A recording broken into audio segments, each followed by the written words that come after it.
Работа по укладке асфальта до санатория Мамакеева в селе Толейкон длится уже 10 дней. В общей сложности было необходимо заасфальтировать более 1 километра трассы. Строительство почти завершилось, в первую очередь была выровнена старая дорога, а сейчас поверх нее укладывают асфальт толщиной 6 сантиметров и шириной 6 метров.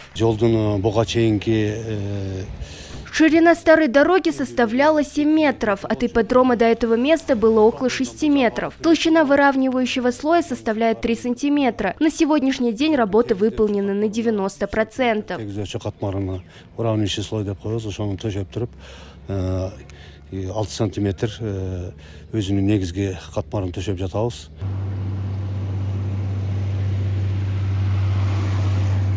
По указанной дороге ежедневно проезжают сотни автомобилей, в том числе и авто с туристами. По словам местных жителей, ее состояние было плачевным. Из-за этого на трассе возникали всевозможные проблемы.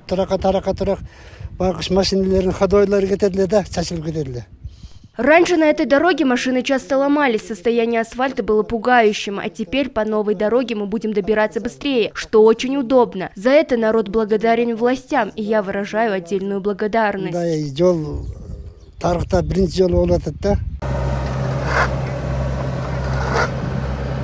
Местные жители говорят, что работа выглядит качественно, несмотря на то, что асфальт укладывают в короткий срок. Это связано с тем, что в работе применяется новая техника, а асфальтовый завод находится рядом. После того, как асфальт уложат полностью, начнется выравнивание дорожного полотна и установка дорожных знаков.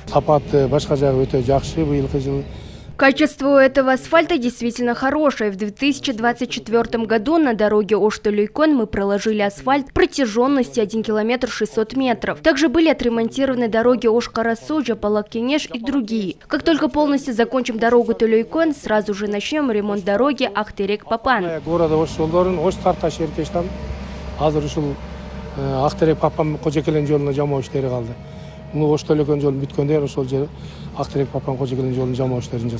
Напомним, что в прошлом году было заасфальтировано 4,5 километра дороги Ош-Толейкон. На эти работы из республиканского бюджета было выделено 17 миллионов сомов.